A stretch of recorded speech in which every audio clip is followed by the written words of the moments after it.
Question ये है कि redox reaction of chromium electroplating. Chromium electroplating का रिडॉक्स रिएक्शन क्या है? फर्स्ट ऑफ ऑल स्टूडेंट्स ये ध्यान में रखना है कि यहाँ पर जो पहला स्टेप है वो है आयोनाइजेशन ऑफ इलेक्ट्रोलाइट। तो आपने आयोनाइजेशन करानी है इलेक्ट्रोलाइट की। यहाँ पर आपने इलेक्ट्रोलाइट जो यूज किया हुआ है वो क्रोमियम सल्फेट है और लिटिल अमाउंट सल्फ्यूरिक एसिड की डाली हुई है कंडक्टिविटी को इंक्रीज करने की खातिर। तो क्रोमियम सल्फेट को आपने आयोनाइज कराना है। First of all chromium sulphate whole thrice get ionize sulphate, इसको बैलेंस कर देंगे। यहां क्रोमियम के 2 एटम है, सल्फेट और 3 लगा लें ताकि इक्वेशन क्या हो जाए, बैलेंस हो जाए। तो पहले स्टेप में आपने आयोनाइजेशन करानी है। सेकंड स्टेप जो होता है स्टूडेंट्स इनोडिक रिएक्शन। इनोड पर कौन सा रिएक्शन हुआ? ऑक्सीडेशन होती है।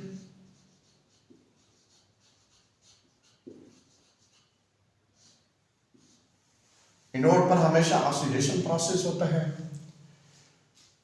तो इनोड पर कौन से इसके अंदर आयन है जो इनोड पर जाके मूव करेंगे? हमेशा इनोड के ऊपर जब पॉजिटिव चार्ज होता है तो नेगेटिव आयन ही मूव करते हैं। यहाँ नेगेटिव आयन स्टूडेंट्स क्या है? हाइड्रॉक्सिल आयन मौजूद है।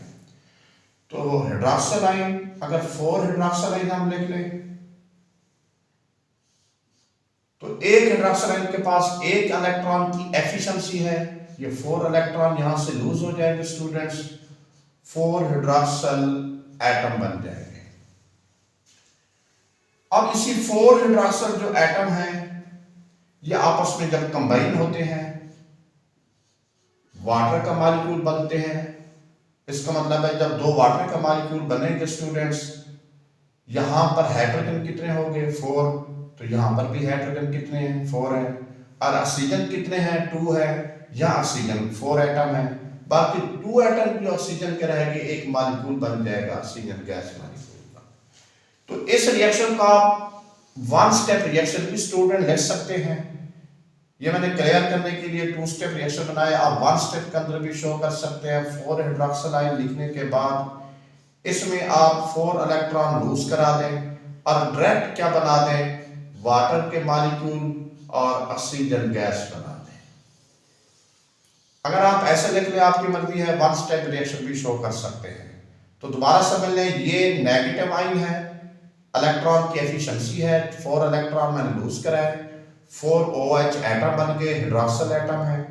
अब ये जो हाइड्रॉक्सिल एटम है इसको आपस में 4 OH आपस में जब कंबाइन होते हैं तो वाटर का मॉलिक्यूल प्लस ऑक्सीजन गैस बनती है।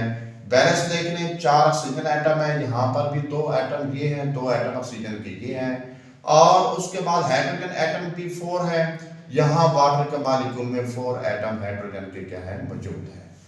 अब 1 स्टेप में दोनों स्टेप को अगर कंबाइन करते हैं तो 1 स्टेप रिएक्शन भी शो कर सकते हैं। ये स्टूडेंट था इनोडिक रिएक्शन। इनोड पर ऑक्सीडेशन प्रोसेस होता है। जब ये इलेक्ट्रॉन हाइड्रॉक्सिल आयन यहां चले गए हैं, यहां पर ऑक्सीडेशन प्रोसेस होगा तो ये इलेक्ट्रॉन मूव करके किस तरफ आ जाएंगे? कैथोड की तरफ आ जाएंगे। कैथोड हमने किसका बनाया हुआ? स्पॉन्ज का बनाया हुआ। एक चम्मच है, फर्ज करें एक हमारे पास चम्मच है, हमने इस स्पॉन्ज को लाइन टू क्या बनाना है? क्रोमियम बनाना है। हमने ये देखना है कि इसकी जो शेप है और इसकी जो अपैरेंट शेप है वो कैसे हो जाए? क्रोमियम की तरह हो जाए।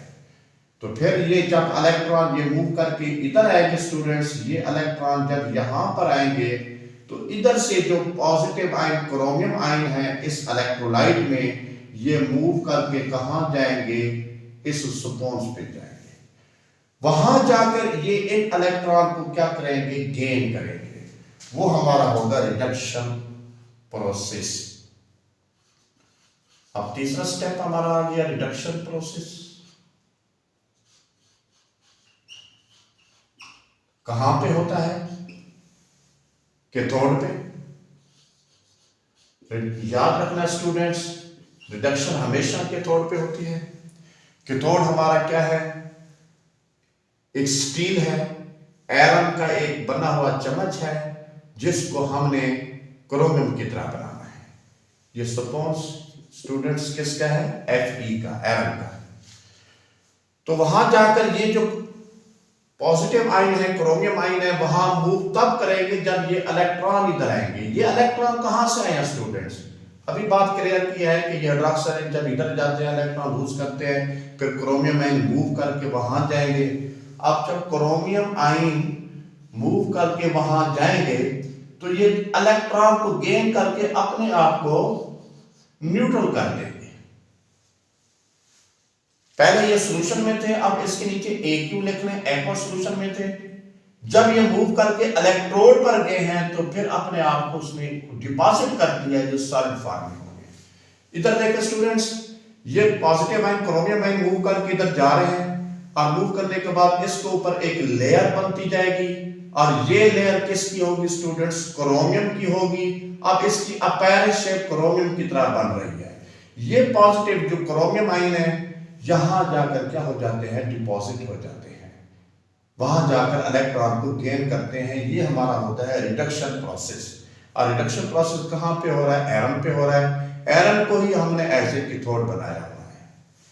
तो ये स्टूडेंट्स हमारा एक रिडॉक्स रिएक्शन था। रिडॉक्स रिएक्शन में मैंने तीनों स्टेप क्लियर कर दिए। सबसे पहले मैंने जो इसके अंदर इलेक्ट्रोलाइट यूज किया था उसकी आयनाइजेशन कराई है, उसके बाद इनोडिक रिएक्शन समझाया, उसके बाद कैथोडिक रिएक्शन समझाया। तो स्टूडेंट्स याद रखना, इनोडिक रिएक्शन में हाइड्रोक्साइड आयन ही मूव करते हैं और वो इलेक्ट्रॉन लूज करते हैं, और लूज करने के बाद ये इलेक्ट्रॉन जब यहां चले जाते हैं। एक बात क्लियर कर दो स्टूडेंट्स, ये जो रॉड है ना, ये जो रॉड है ये यहां से डिके नहीं होगा, क्योंकि ये ऑक्सीडाइज तो नहीं हो रहा। ये एंटीमोनिया लेड है, एंटीमोनिया लेड है, ये ऑक्सीडाइज नहीं होगा, इधर चेंज नहीं होगा।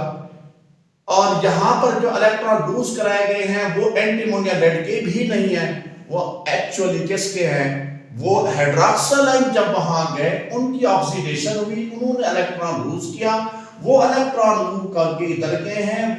उन इलेक्ट्रॉन की वजह से क्रोमियम आयन ने यहां मूव किया और क्रोमियम आयन की क्या हुई, रिडक्शन प्रोसेस हुआ। ये अपना पॉइंट क्लियर करना है। ये था रिडॉक्स रिएक्शन ऑफ क्रोमियम।